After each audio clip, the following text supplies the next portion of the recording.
जैसे सूत जी महाराज ने देखा कि ये हमसे बड़े बड़े ऋषि महर्षि, हम तो भी छोटे, इतने बड़े बड़े महर्षि वृंद हमें देखकर खड़े हो रहे हैं। सूत जी महाराज कहने लगे, महाराज आप क्यों खड़े हो रहे हैं? ऋषिगण आप तो हमसे बड़े हैं, आप तो हमसे वयोवृद्ध हैं, आप हमें देख के क्यों खड़े हो रहे हैं?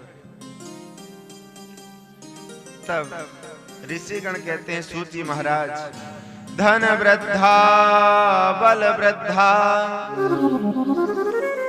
आयुर्वृद्धा तथैव च ते सर्वेऽपि ज्ञान वृद्धाश्च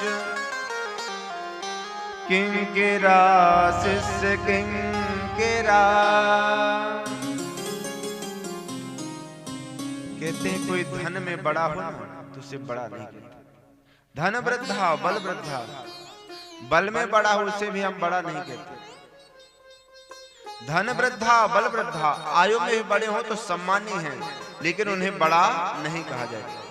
कहते हैं ते सर्वेपि ज्ञान वृद्धाश्च, जो ज्ञान में बड़ा है वही सबसे बड़ा है। उसके सामने सब किंकिरा शिष्य किंकिरा, सभी शिष्य।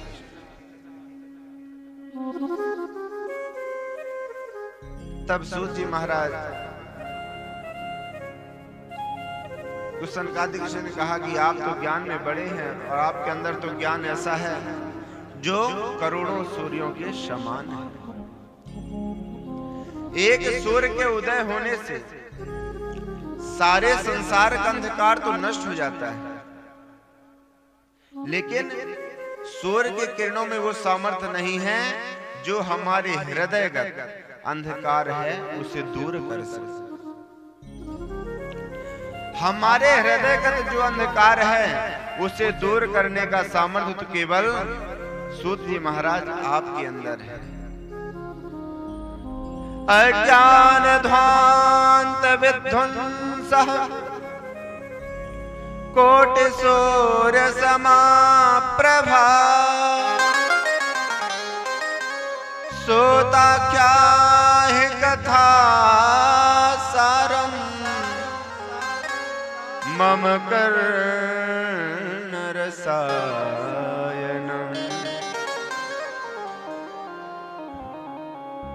ऋषिगण कहते हैं, सनकादिक ऋषि कहते हैं कि हे सूत जी महाराज, आपके अंदर जो ज्ञान है वो हमारे अज्ञान तिमिर को ध्वस्त कर दे।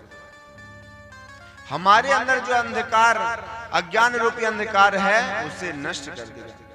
आपके ज्ञान में वो सामर्थ्य है। आपके अंदर तो करोड़ों सूर्यों के समान ज्ञान है। इसी ज्ञान से हमें आप कोई ऐसा सरलतम साधन बताइए जिससे हमारी भगवान के चरणों में प्रीति है, भगवान के चरणों में हमारा मन लगे। श्रेयसाम यद् भवेत् श्रेयः पावनानां च पावनम् कृष्ण प्राप्तिकरं शाश्वत साधनं तद्वदाधुना। हे सूत जी महाराज, आपके अंदर जो ज्ञान है वो हम पतितों को पावन करने वाला है, इसलिए आप अपने ज्ञान से हम पतितों को पावन कीजिए। क्योंकि दिन प्रतिदिन हम काल के मुख की ओर अग्रसर हो रहे हैं। जिस तरीके से संसार सरक रहा है, धीरे धीरे सरक रहा है, उसी जैसे संसार सरक रहा वैसे वैसे हम काल के मुख की ओर अग्रसर हो रहे हैं, उसके मुख की ओर हम जा रहे हैं। संसार किसे कहते हैं? संसरति सारा यस्सः संसार। जो धीरे धीरे खिसकता जाए उसे संसार कहते हैं। तो संसार तो खिसकता जा रहा है और हम चाहते हैं कि संसार ऐसा ही बना रहे। हम चाहते हैं कि संसार खिसके नहीं, जैसे है वैसा ही बना रहे। लेकिन जब हमारे ना चाहने पर ये संसार खसक जाता है तो हमें कष्ट होता है। क्योंकि संसार में अगर सबसे बड़ा डर है तो किसका है? मृत्यु का। मरना कोई नहीं चाहता है। सबसे बड़ा डर किसका है? मृत्यु का। और ये क्या है? मृत्यु लोक। मृत्यु लोक में तो जो आया है वो जाएगा। आया है सो जाएगा, राजा रंक फकीर। कोई सिंहासन चढ़ चला, कोई बंधा जंजीर। ये मृत्युलोक है। यहाँ पर जो आया है उसका तो जाना सुनिश्चित। काल व्याल मुख ग्रास त्रास निर्णाश हेतवे, श्रीमद् भागवतम शास्त्रम कलौकीरेण भाषितम्। काल रूपी व्याल अपना मुख कमल खोल करके बैठा हुआ है कि जैसे जैसे समय सरकेगा, जैसे जैसे संसार सरकेगा, वैसे वैसे लोग मेरे मुख का ग्रास बनेंगे।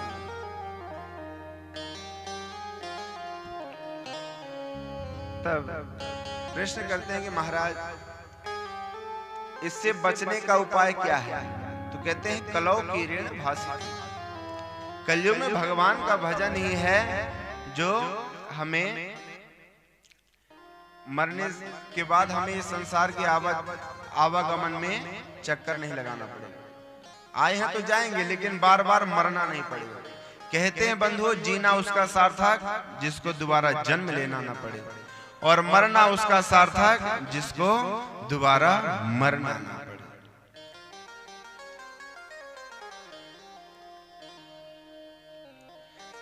तब ऋषिगण कहते हैं कि सूत जी महाराज, आपके अंदर तो गुरु कृपा है आपके ऊपर, आप अपने गुरु कृपा के आशीर्वाद से हमें कुछ ऐसा मार्ग दिखाइए। चिंतामणिर्लोक सुखम सुरद्रुहो स्वर्ग संपदम्, प्रयच्छति गुरुः प्रेतो वैकुंठम योगी दुर्लभम। सनकादिक कहते हैं ऐसा मार्ग बताइए जिससे हमें भगवान की प्राप्ति हो। तो बंधुओं, एक चिंतामणि होती है, चिंतामणि लोक सुखम। चिंतामणि मणि को लेकर के जो हम चिंतन करेंगे वो हमें प्राप्त होगा। और एक होता है कल्प वृक्ष। कल्प वृक्ष के नीचे बैठ करके जो भी हम कामना करेंगे, अगर हमने कामना कर लिया कि हमारा महल बन जाए तो महल बन जाएगा।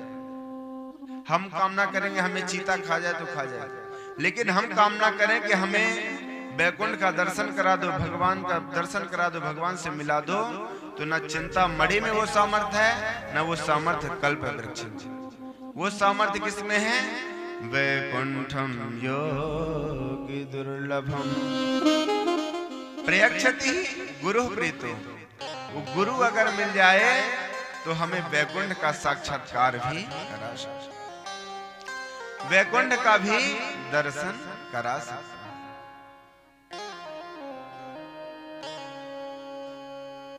तब सूत जी महाराज कहते हैं कि हमारे गुरुदेव श्री सुखदेव भगवान ने भागवत संहिता जो आचार्य परंपरा से ग्रहण की थी, उसी कथा को हम आप सभी को बताएंगे। एक समय की बात है जब राजा परीक्षित को श्राप लगा। जब श्राप लगा तब सुखदेव जी महाराज उनको कथा श्रवण कराने के लिए पहुंचे। और सुखदेव जी जब वहां कथा सुनाने के लिए पहुंचे तो देवता लोग अमृत का कलश लेकर के आए।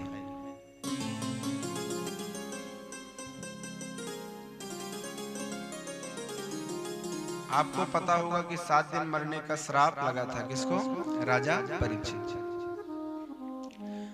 तब सुखदेव जी ने ही श्रीमद् भागवत की कथा गंगा के तट के किनारे सुनी।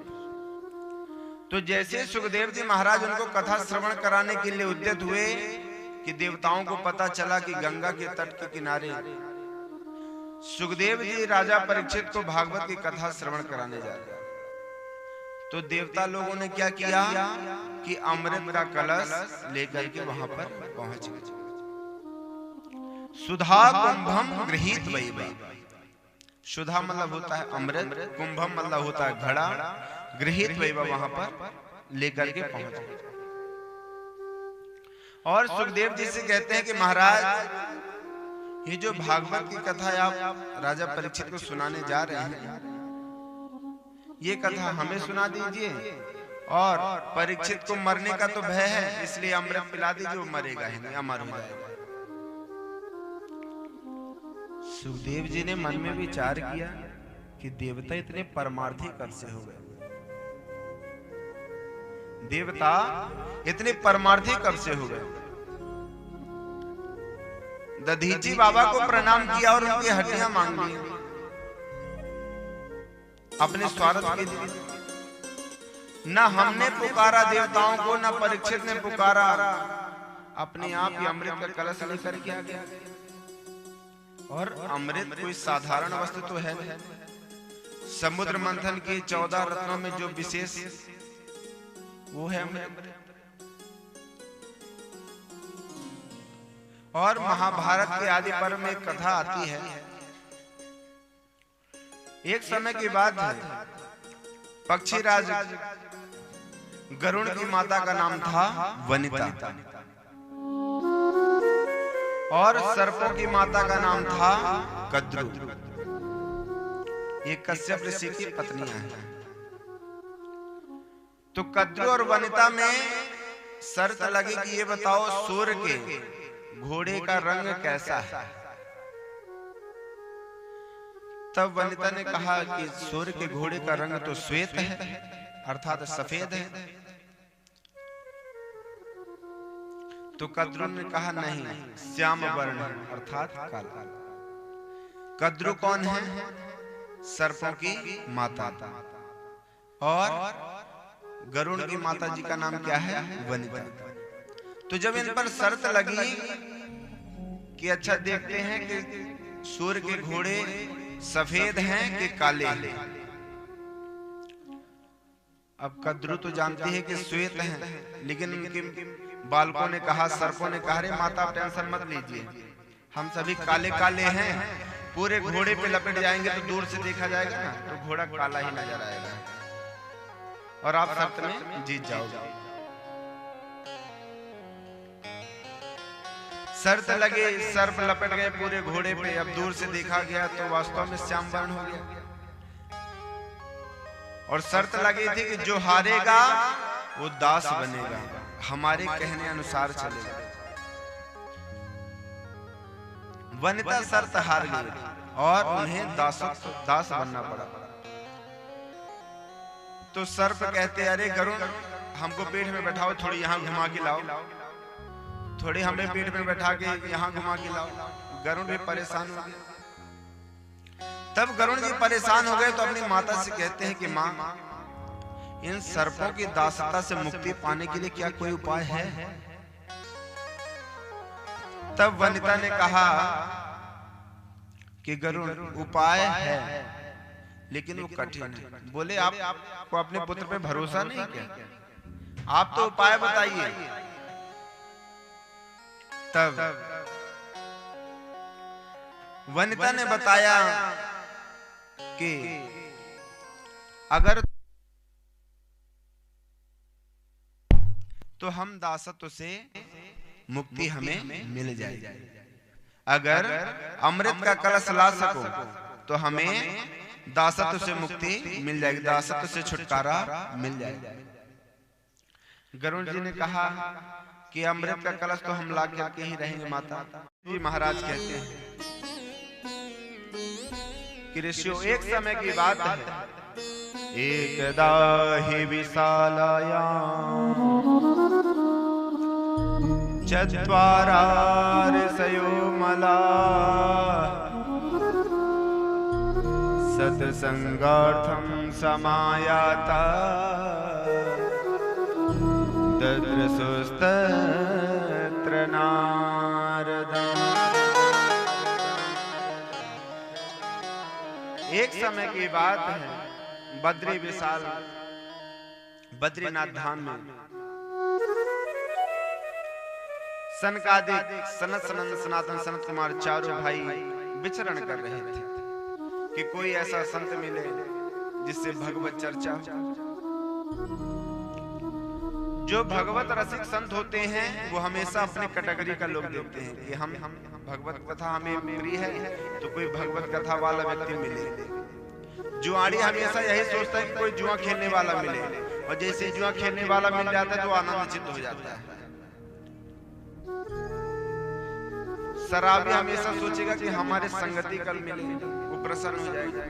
उसी प्रकार जो सत्संगी होते हैं वो हमेशा यही खोजते कि हमारे सत्संग वाला कोई व्यक्ति मिले जिससे सत्संग हो और आनंद। तब सनकादिक बद्री विशालापुरी में भ्रमण कर रहे थे, तभी वहां पर नारद जी का आगमन। और नारद जी का जब आगमन हुआ तो उन्होंने देखा नारद जी का मुख मलिन। पहले तो देख करके प्रसन्न हुए कि चलो आज नारद जी का दर्शन हुआ है, आज बढ़िया सत्संग होगा, आज आनंद आएगा, आज कुछ भगवत चर्चा होगी। लेकिन जैसे पास में नारद जी आए और उनका मुख देखे तो मलिन। तब कहते हैं कथम ब्रह्मणदेन मुखः कुतश्चिन्तातुरो भवान् त्वरितं गम्यते कुत्र कुतश्चागमनं तव। कथम ब्रह्मण दीन मुखा। अरे नारद जी महाराज, आपका ये मुख मलिन क्यों है? कथम ब्रह्मण दीन मुखा कुतश्चिन्तातुरो भवान्। आखिर आपको किस बात की चिंता है? आपका मुख कमल ऐसे लटका हुआ क्यों है? कहां आ रहे हो और कहां जा रहे हो? और आपका मुख तो ऐसे दिख रहा है जैसे किसी कृपण का धन चोरी हो गया हो। गतवित्तो यथा जना। लेकिन हम तो मानते हैं कि संत महापुरुषों का ऐसा धन तो होता ही नहीं जो चोर चुरा सके। संत महापुरुषों का धन तो ऐसा है कि जो बांटने से और बढ़ता है, देने से और वो बढ़ता है, घटता कभी नहीं। न उसे चोर चुरा सकता है, न कोई बांट सकता। वो तो बढ़ने वाला है, कमने वाला नहीं है। संत महापुरुषों का धन क्या है? वृंदावन में आप अगर गए होंगे तो वृंदावन में टमटम वाले भी हमारे क्या कहते हैं? राधे। तो संत महापुरुषों का धन तो केवल भगवान नाम है, राधा नाम है। इसलिए आइए हम भी श्री राधा रानी के स्मरण करते हैं। हो मिसरी सो मीठो नाम हमारी राधा रानी को। राधा रानी को हमारी श्यामा प्यारी को। राधा रानी को हमारी श्यामा प्यारी को। राधा रानी को हमारी श्यामा प्यारी को। राधा रानी को हमारी श्यामा प्यारी को। मिसरी सो मीठो नाम हमारी राधा रानी को। मिसरी सो मीठो नाम हमारी राधा रानी को। राधा रानी को हमारी श्यामा प्यारी को। राधा रानी प्यारे को, राधा रानी को हमारी श्यामा प्यारी को, मिसरी सो मीठो नाम हमारी राधा रानी को, मिसरी सो मीठो नाम हमारी राधा रानी को।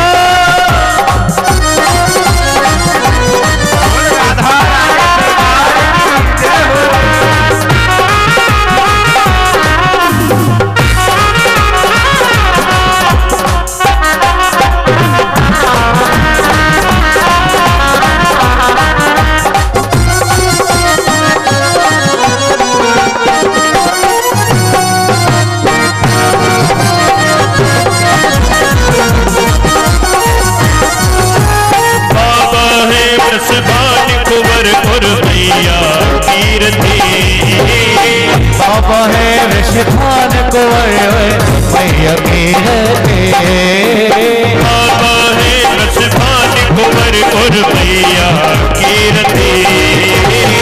बाबा है ऋषभान कुंवर मैया कीरते।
सामने राधा जो, तीन लोक 14 भुवनों की स्वामी श्यामा जो, तीन लोक 14 भुवनों की सामने राधा जो।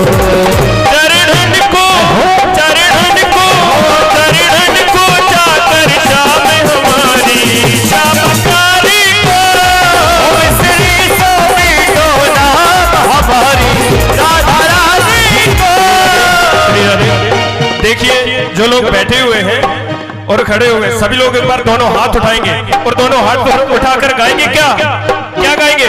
अरे मिसरी से गाइए, मिसरी से मीठो नाम हमारी, मिसरी सो मीठो नाम हमारी राधा रानी को।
भव बाधा मिट जाती, राधा राधा जपने से भव बाधा मिट जाती। ओ राधा राधा मिटने से भव बाधा मिट जाती। ओ राधा राधा जपने से भव बाधा मिट जाती। दुख दूर हो, दुख दूर हो। श्री हरि हमारे जो नेताजी बैठे हुए हैं, भाई साहब का इशारा हो कि छोटे भैया आप खड़े हो जाओ खड़े।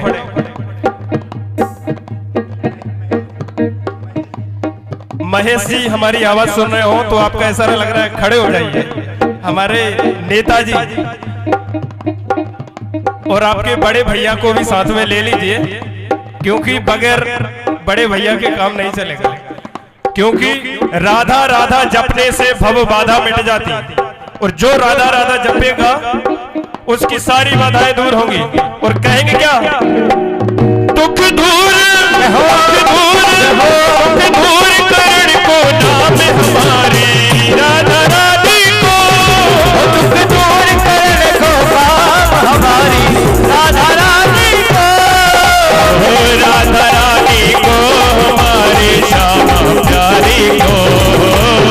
राधा रानी को हमारी श्यामा प्यारी को।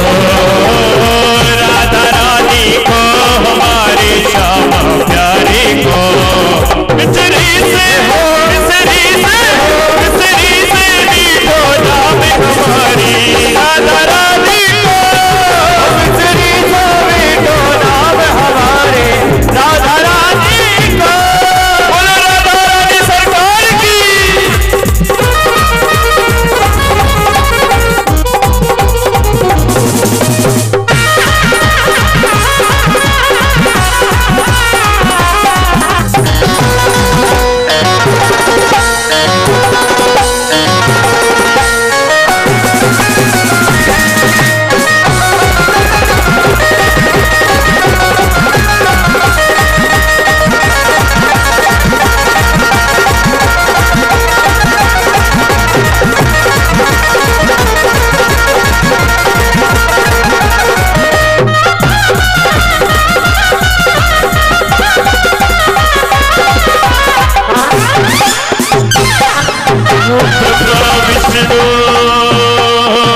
ब्रह्मा विष्णु शिव शंकर सनकादिक ध्यान धरे। ब्रह्मा विष्णु शिव शंकर सनकादिक ध्यान धरे। ब्रह्मा विष्णु शंकर शिव सनकादिक ध्यान धरे। ब्रह्मा विष्णु शिव सनकादिक ध्यान धरे। गुण गावे हो, गुण गावे हो, गुण गावे पोता राम हमारी राधा रानी को। मिसरी से मीठो नाम हमारी राधा रानी को। राधा रानी को हमारी श्यामा प्यारी को। राधा रानी को हमारी श्यामा प्यारी को। श्री से हो, श्री से हो नाम हमारी राधा रानी को। मिसरी से मीठो नाम हमारी राधा रानी को। राधा रानी को, राधा रानी को, राधा रानी को,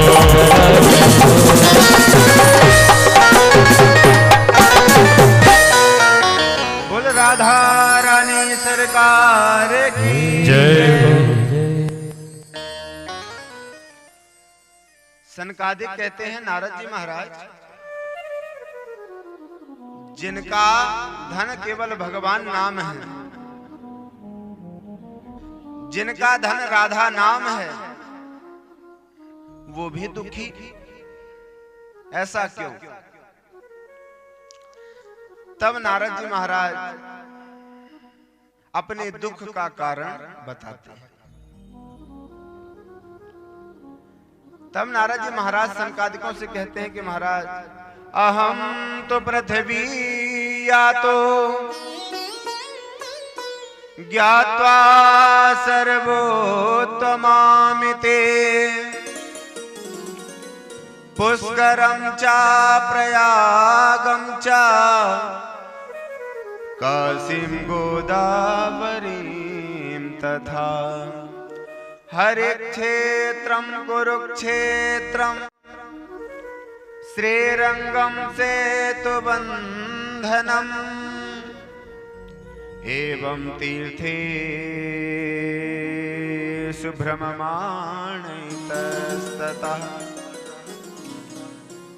नारद जी महाराज कहते हैं कि सनकादिक ऋषियों, अहम तो पृथ्वी, या तो मैं पृथ्वी लोक में गया, और कहां कहां गया? पुष्करम चा प्रयागम चा, पुष्कर गया जो देव तीर्थ पुष्कर, प्रयाग गया जो तीर्थों का राजा है, काशी गया, गोदावरी, सरस्वती,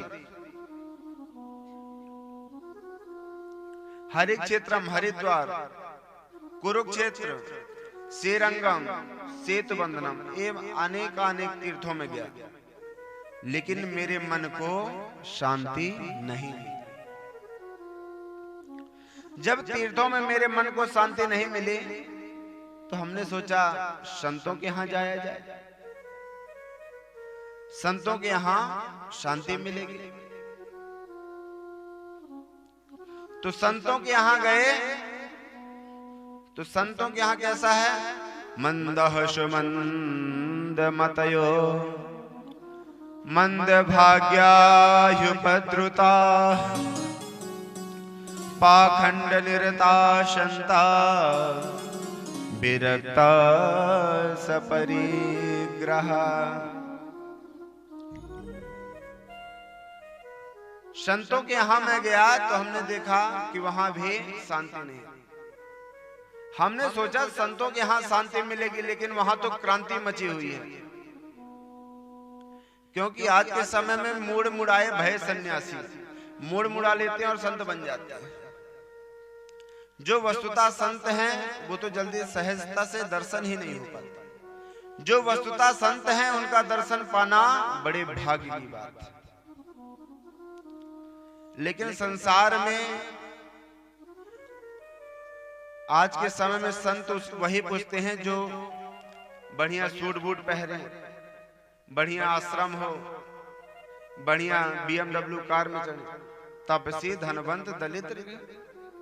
आज के रेट में दिखावा, अगर जिस संत के पास बहुत सारी संपत्ति है वही सबसे बड़ा संत है, और जो फक्कड़ है वो तो ऐसे ही है।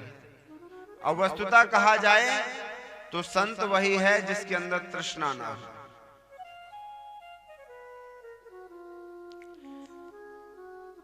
जो सारे संसार को परिवार माने, सारे विश्व को अपना परिवार माने। शुहदा सर्वदेहिना, संतों का तो सारा संसार ही एक परिवार है, और जोड़ के रखे नहीं। क्या जोड़ना? जो सब है ठाकुर जी की सेवा में। तो महाराज मैं संतों के यहां गया, और संतों के यहां क्या देखता हूं? हवेली बनी हुई है। हमने पूछा भैया ये हवेली किसकी है? बोले त्यागी जी महाराज की हवेली है। अब बताओ जो हवेली बनाई त्यागी महाराज कैसे, किस काम के त्यागी जिन्होंने हवेली बना रखी? हमने पूछा महाराज ये बाल गोपाल किसके डोल रहे हैं, ये बालक किसके डोल रहे हैं? पूछे ब्रह्मचारी जी महाराज की बता रहे। लोग बोले महाराज ये सब ब्रह्मचारी जी महाराज के बालक डोल रहे हैं। और आगे गए तो उन्होंने, नारद जी ने सुना ये हल्ला शोर शराबा हो रहा। कहाँ हो रहा? लोगों से पूछे भैया इतना शोर शराबा कहाँ हो रहा? बोले ये मौनी बाबा के आश्रम में हो रहा है। मौनी बाबा के यहाँ हल्ला हो रहा है, त्यागी बाबा का महल बना हुआ है, ब्रह्मचारी जी महाराज के बाल गोपाल डोल रहे हैं। नारद जी ने कहा जब संतों के यहाँ मुझे शांति नहीं मिले तो हमने सोचा गृहस्थों के यहाँ चला जाए, उनके यहाँ शांति मिले। गृहस्थों के यहाँ गए तो गृहस्थों के यहाँ क्या होता है? तरुणी प्रभुता गे श्याल को बुद्धिदायका, कन्या विक्रयणो लोभा दंपति नांच कल्कनम। गृहस्थों के यहाँ महाराज माता पिता की सेवा जब तक बहू करती, जब तक तिजोरी की चाबी बहू के हाथ में नहीं आ जाता। और जैसे तिजोरी की चाबी हाथ में आई तो बोले जाओ आप तीर्थ में घूमाओ, तीर्थ में रहो। बोले नहीं हम घर में रहेंगे। बोले चलो बाहर वाले कमरे में बैठो, वहीं चुपचाप पड़े रहना, खाना मिले तो खा लेना। और तो और कोई अगर मंगल कार्य करते हैं, कोई अगर कार्य करते हैं ना, फैक्ट्री वैक्ट्री मुहूर्त वगैरह कैसे क्या करना है, सलाह अगर लेना हुआ तो सलाह देने कौन आते हैं? सियाल को बुद्धिदायक। साले साहब को फोन लगाएंगे कि थोड़ी आ जाइए, हमें फैक्ट्री को बता दीजिए कैसे क्या करना है, ओपनिंग करना है फैक्ट्री। तो माता पिता से नहीं पूछेंगे कि पिताजी हमें ये कार्य कैसे करना चाहिए। साले साहब आएंगे, वो बुद्धि देंगे कि आपको ऐसा करना है। और हमारे ब्रज में कहावत है कि द्वार बिगाड़े यारो और घर बिगाड़े सारो।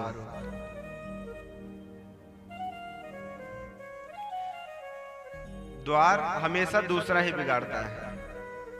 शकुनी थे, धृतराष्ट्र के साले साहब तो थे, पूरा घर बिगाड़ दिया, महाभारत करवा दिया। तो स्याल को बुद्धि दाय कहा, साले साहब जो कहते हैं वो होता है।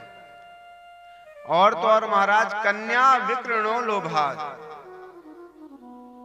आज के समय में बेटा बेटियों के विवाह नहीं होते, सौदे होते हैं। अगर लड़के पक्ष वालों ने लड़के पक्ष वालों के पास गए तो क्या होता है, लड़के पक्ष वाले कहेंगे 5 लाख दे दोगे तो ठीक है, नहीं तो विवाह नहीं हो पाएगा। कोई कहेगा 10 लाख दे दो तब तो कर लेंगे, नहीं तो नहीं हो पाएगा। आज के समय में संबंध नहीं होते, सौदे होते। इसीलिए तो हमेशा घर में कलह मची रहती है। समझे किसे कहते हैं? जो समान बुद्धि वाला हो। अब जब समान बुद्धि नहीं होगी तो कलह तो होगा। पहले समधी बनते थे, कैसे बनते थे? जिसकी समान बुद्धि हो, आपस में देखते थे हमारा विचारों से मिलता है कि नहीं। आज डेट में ये देखते हैं कि पैसा हमारे मुंह मांगा मिल रहा है, बस हो जाएगा। कन्या कैसी है, लड़का कैसा है, इससे मतलब नहीं। तरुणी प्रभुता गे है स्याल को बुद्धिदायका, कन्या विकृणो लोभात। कन्या का कर विक्रय हो रहा है और आपस दंपतियों में दंपति नांच कलकनम, कलह मचा जाता है। गृहस्थों के यहाँ भी शांति नहीं। तब हमने सोचा कि वृंदावन जाकर के देखते हैं। एवं पश्चन कलेर दोषान पर्यटन नवनीम यामुनम तटमापन्नो यत लीला। तो महाराज मैं वहां से वृंदावन आया और वृंदावन आते ही यमुना के पुलिन पर देखा कि एक युवती खिन्न रो रही थी। वहां पर 2 बुढ़े लेटे हुए थे और कई नर नारियां हवा कर रही थी पंखा। मेरे मन में तो आया कि जाऊं आखिर इनके दुख का कारण पूछूं कि आप क्यों रो रही हैं, क्यों चिंता में हैं। नारद जी कहते हैं मेरा जाने का मन तो हुआ, लेकिन एक मन ये हुआ कि स्त्रियां थोड़े में रोने लगती हैं, थोड़े मुस्कुराने लगती हैं। क्या पता हम गए और कहने लगे अरे बाबा बैरागी तुम स्त्री समुदाय में क्यों आए, तुम्हारा यहाँ क्या काम।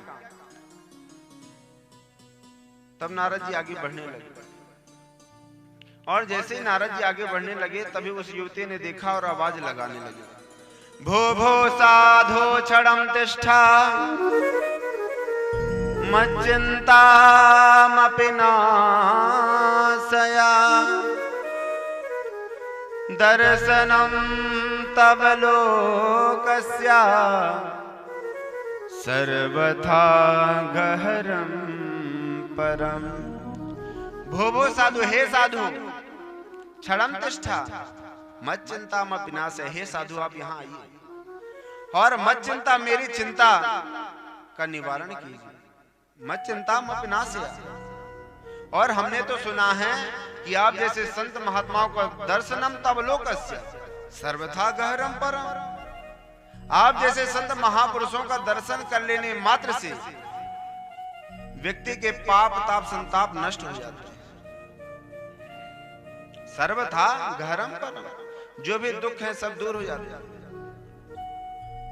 नारद जी आए।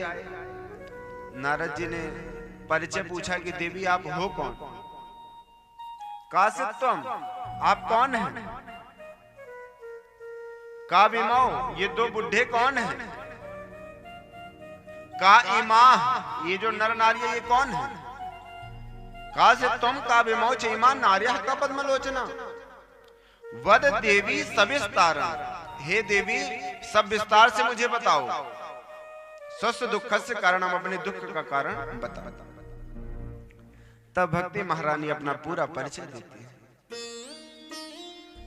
कहती हैं अहम भक्ति ऋतिख्याता इमो में तनयो मतो ज्ञान वैराग्य नामानो काल योगे न जर जरो।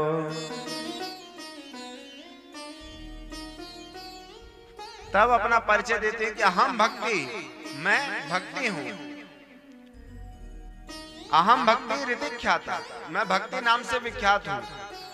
इमाओ में तनयो मतो, ये मेरे तनय अर्थात होता है पुत्र, ये मेरे दो पुत्र हैं। नाम क्या है? ज्ञान वैराग्य नाम आनो, ज्ञान और वैराग्य। तो बोले इनकी दशा ये कैसे हुई? तब भक्ति महारानी कहती है काल योगे न जर जरो।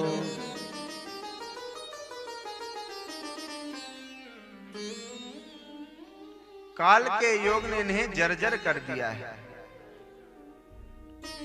तब भक्ति महारानी कहती हैं, अपने जन्म का परिचय देती हैं कि मैं कहां जन्म।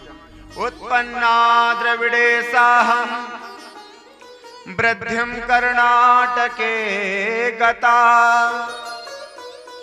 क्वचित क्वचन महाराष्ट्रे गुर्जरो जीर्णतांगता। महाराज उत्पन्ना द्रविड़ेशाहम, मैं द्रविड़ देश में उत्पन्न हुई। वृद्धिम कर्णाटके गता, कर्नाटक में मैं बड़ी हुई। क्वचिन क्वचिन महाराष्ट्र, कई जगह मेरा सम्मान हुआ और कई जगह मुझे कष्ट भी मिला। तब मैं वृंदावन आई और वृंदावन जैसे ही आई, वृंदावनम पुनः प्राप्य नवीन विश्वरूपिणी। महाराज मैं तो नवयौवना हो गई, लेकिन मेरे दोनों पुत्र ज्ञान और वैराग्य जर्जर बुढ़े हो। अगर मेरे मन को यहां भी शांति नहीं मिली तो इदम स्थानम परित्यज्य विदेशम गम्यते मया, मैं इस स्थान को छोड़ करके विदेश चली जाऊं। तब नारद जी महाराज कहते हैं भक्ति आपको कहीं जाने की जरूरत नहीं है, आपकी समस्या का समाधान हम करें। तब नारद जी महाराज की स्तुति कर रही हैं। भक्ति मैया नारद जी की स्तुति करते हैं कि आप ही हमारे बालकों को पुष्ट कीजिए। नारद जी महाराज के झोले पे जो चूरन चटनी थी, शास्त्र उपनिषद वेद सब सुना रहे हैं। उसके बाद थोड़े से तो उनके अंदर थोड़ी सी तो उत्तेजना आती है, उठते हैं फिर सो जाते हैं। वेद वेदांत घोषस्य, वेद वेदांत सुना रहे हैं, थोड़े उनके अंदर होश आता है फिर लेट जाते हैं। तब गीता पाठे मुहुर्मुहु, गीता का पाठ बार बार सुना रहे हैं। थोड़ी सी जर्जर अवस्था से मुक्त होते हैं फिर जर्जर हो जाते हैं। नारद जी ने सोचा ये क्या बात है, वेद सुना दिए, वेदांत सुना दिए, गीता पाठ बार बार सुना दिए, लेकिन ये उठे नहीं रहे हैं, क्या बात है। तब आकाशवाणी हुई, उद्यम करो। तो नारद जी ने कहा ये उद्यम नहीं तो क्या कर रहे थे, खिलवाड़ कर रहे थे क्या? उद्यम ही तो कर रहे हैं, वेद वेदांत तो सब गीता पाठ बार बार सुना रहे हैं। बोले नहीं, सत्कर्म सोच को नूनम ज्ञान यज्ञ समाधिनः। अरे नारद जी महाराज आप सत्कर्म कीजिए। तो बोले सत्कर्म कौन सा करें, यही तो सत्कर्म है। बोले नहीं, ये भी कोई संत बताएगा। अब नारद जी मन में सोच रहे हैं कि आकाशवाणी तो ही सत्कर्म करो। तो जब ये बता दिए कि सत्कर्म करो, तो ये भी बता दिए थे कि कौन संत बताएगा कि क्या सत्कर्म करो। अब नारद जी महाराज भ्रमण कर रहे हैं कि कोई संत मिले। संत मिलते, छोटे मोटे संत मिलते हैं। तो कई संत महात्मा को पता चला कि नारद जी सत्कर्म किसे कहते हैं पूछने के लिए यहाँ वहां जा रहे हैं। तो छोटे छोटे जो महात्मा वो कोई मौन धारण कर लिया। अब कोई MBBS डॉक्टर किसी झोला छाप डॉक्टर से पूछे भैया इसका टैबलेट क्या होगा, इसका दवाई क्या होगा, तो कोई बताएगा क्या? और नारद जी साक्षात ब्रह्मा के पुत्र, कोई साधारण संत तो है ना। तो अपनी इज्जत बचाने के लिए संत, छोटे छोटे संत महात्मा, कोई मौन व्रत धारण कर लिया, कोई नेत्र बंद कर लिया, कोई छुप गए, कोई भाग गए छोड़ के कि यहाँ आएंगे इससे पहले से सोच कह दिए बता देना वो तो चले गए बद्रीनाथ। कोई क्या बता दीजिए केदारनाथ चले गए संत। बढ़ते बढ़ते बढ़ते बढ़ते तब यहाँ पर आपके दर्शन हुए हैं और यहाँ पर हम पहुंचे। तब सनकादिकों ने हंसते हुए कहे कि बस नारद जी महाराज इतनी छोटी सी बात और इसके लिए आप परेशान हो रहे थे। नारद जी कह रहे इतनी छोटी सी बात, हमने कितना उद्यम किया तो भी वो पूछ रहे आपके लिए छोटी सी बात है। बोले हाँ। बोले तो क्या किया जाए? बोले श्रीमद् भागवत कथा श्रवण कराओ, श्रीमद् भागवतालापा।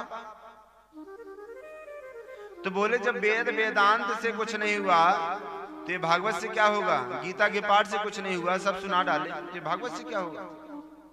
भागवत तो उसी से है। भागवत क्या है? वेद वेदांत गीता उपनिषद शास्त्र का जो फल है वो भागवत है। तब सनकादिक नारद जी से कहते हैं कि ये बताइए नारद जी महाराज आप कहते हैं भागवत से क्या होगा? आप तो इतने जानकार हैं। अब कोई कहे वृक्ष, आम का वृक्ष हो और आम के वृक्ष के बाद उसके फल को खाए, आम का फल खाए और कहे कि महाराज जब आम इतना मीठा है तो पेड़ कितना मीठा ना होगा, तो क्या होगा?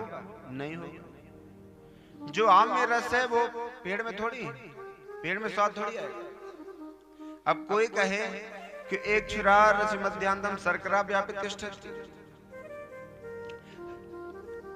मीठा बना रहे हैं, मीठा बनाते बनाते चीनी खत्म हो जाए, शक्कर खत्म हो जाए। अब कोई कहे महाराज गन्ने के रस से तो शक्कर बनती है, शक्कर खत्म हो कोई बात नहीं, गन्ने का रस ही डाल दो, मीठा बनाओ, तो क्या बनेगा? नहीं बनेगा। अब कोई देसी घी से पूड़ी सेक रहा है और देसी घी से पूड़ी सेकते सेकते देसी घी खत्म हो जाए। अब कोई कहे कि दूध से ही तो घी निकलता है, तो दूध डाल के सेक लो पूड़ी, तो क्या सीखेगा? नहीं सीखेगा। तो कहते हैं उसी प्रकार सभी वेद पुराण उपनिषद का जो फल है वो श्रीमद् भागवत कथा है, और इसके श्रवण पान कराने से ही ज्ञान वैराग्य तुरंत उठ जाएंगे, उनकी जर्जर अवस्था से वो मुक्त हो जाएंगे। तब नारद जी ने कहा महाराज मैं चाहता हूं कि वो कथा आप ही श्रवण कराएं।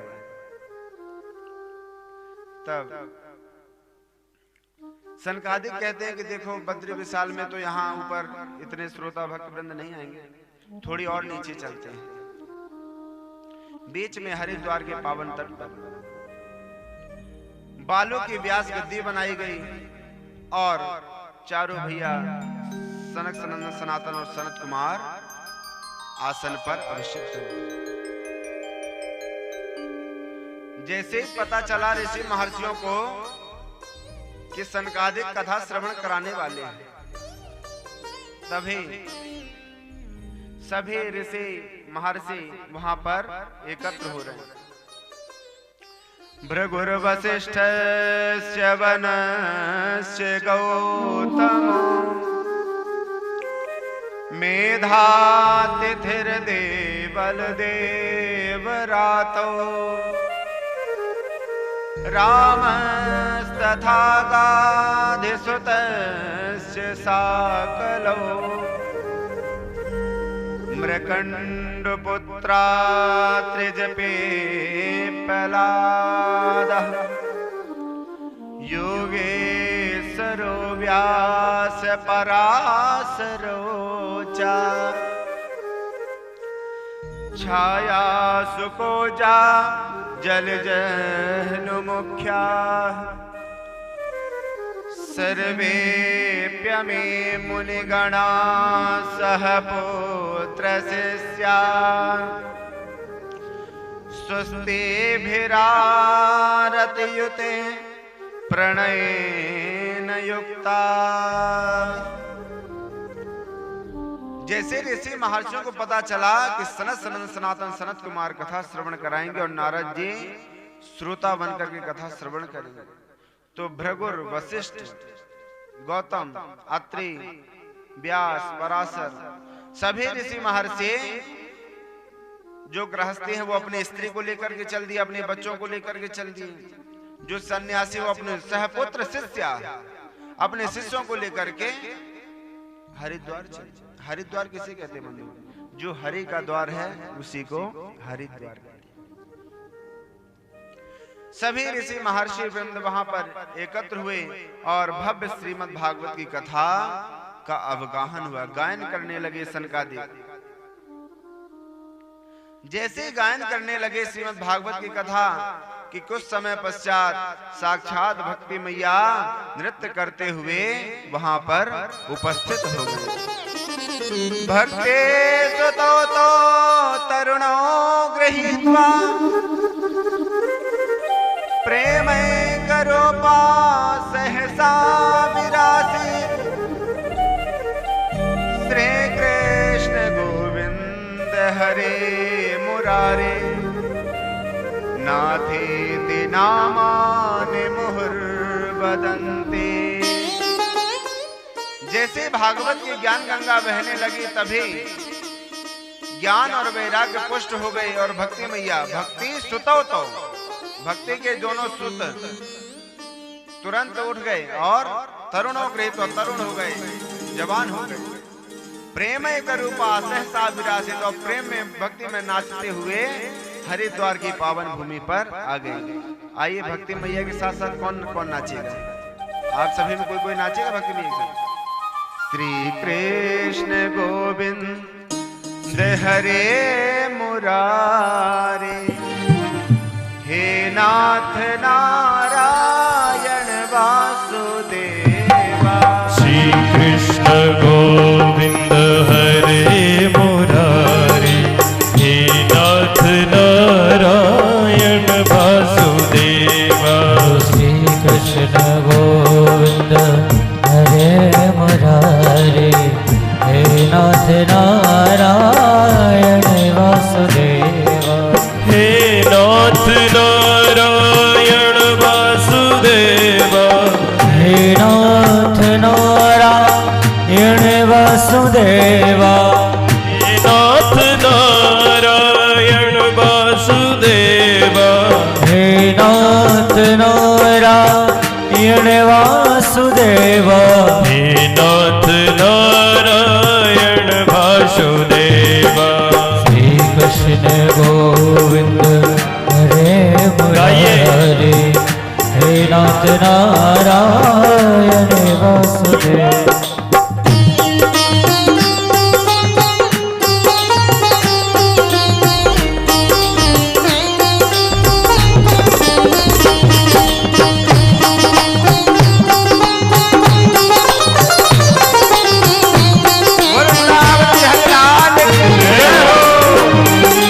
गोपाल मेरी यही है प्रार्थना। गोपाल मेरी यही है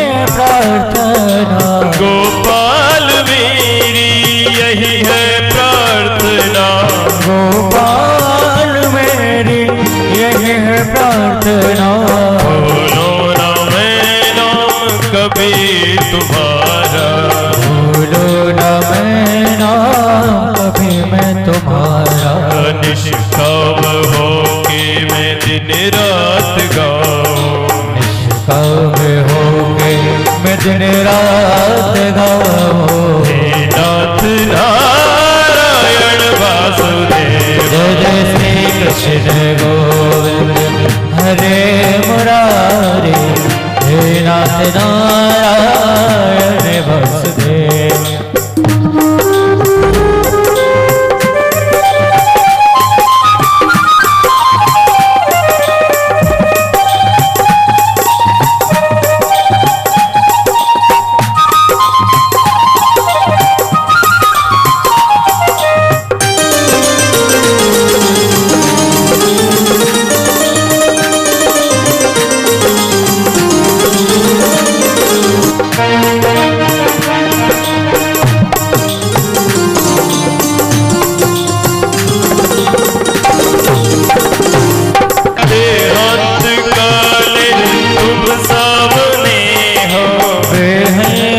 काले तुम सामने हो। देहांत काले तुम सामने हो। बेहंत काले तुम सामने हो। मुरली बजाते मन को लुभाते। मुरली बजाते मन को लुभाते। यही गीत गाते मैं तन नाथ त्यागो।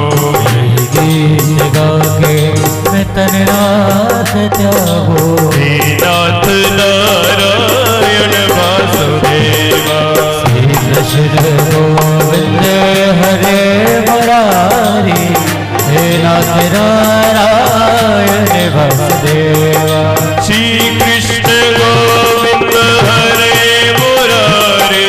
श्री कृष्ण गोविंद हरे मुरारी। नाथ नारायण वासुदेवा। श्री कृष्ण गोविंद हरे मुरारी। हे नाथ नारायण वासुदेवा।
बुला रहे।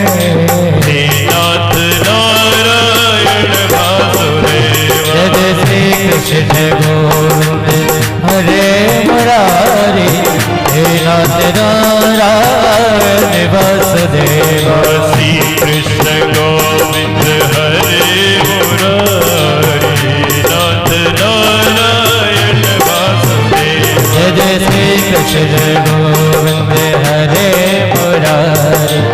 हे नाथ नारायण वासुदेव। गाइए राधे कृष्णा कृष्णा कृष्णा कृष्णा राधे राधे राधे राधे कृष्णा कृष्णा कृष्णा राधे राधे राधे राधे राधे कृष्णा कृष्णा कृष्णा कृष्णा राधे राधे राधे राधे कृष्णा राधे कृष्णा राधे राधे राधे राधे राधे कृष्णा राधे कृष्णा कृष्णा राधे राधे राधे राधे कृष्णा राधे कृष्ण कृष्णा राधे राधे राधे राधे कृष्णा राधे कृष्णा राधे राधे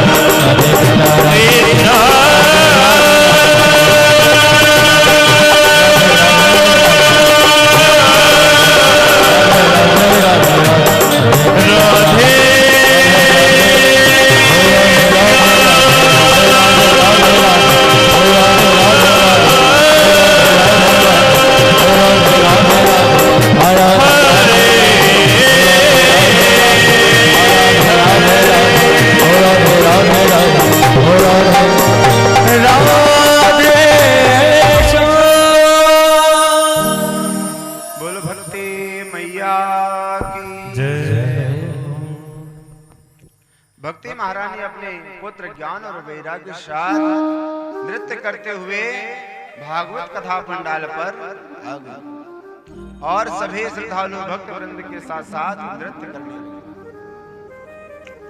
नृत्य करने के बाद भक्ति मैया ने पूछा कि महाराज यहाँ पर सभी के बैठने के लिए तो स्थान है, सभी के बैठने के लिए किसी के लिए कुर्सी है, किसी के लिए गद्दा है, लेकिन मैं कहां बैठूं? कौन कह रही है? भक्ति मैया कह रही है सनकादिकों से, यहाँ पर सभी लोगों के लिए कुछ न कुछ स्थान बैठने के लिए है, लेकिन मैं कहां बैठूं? कथम प्रविष्टाम कथम आगते। तब सनकादिक कहते हैं कि भक्ति मैया आप सभी श्रद्धालु भक्त वृंदों के हृदय पटल पर विराजित हो जाए, वही आपका पावन स्थान है। तो जो अपने मन में भक्ति मैया को स्थान देना चाहता है ना, वो अपने मकान को खाली कर देना। मकान जब भरा होता है तो उस मकान में कोई प्रवेश नहीं करता है। मकान में क्या भरा होता है? लोभ, मोह, मद, मात्सर्य, ईर्ष्या, द्वेष। इसको जब हटा दोगे तभी आपके मन में भक्ति का प्रादुर्भाव होगा और भक्ति प्रवेश करेगी। और भक्ति मैया अगर प्रवेश कर गई तो ठाकुर जी तो भक्ति के पीछे पीछे रहते हैं। हमें फिर भगवान के पीछे भागना नहीं पड़ेगा, भगवान स्वयं हमारे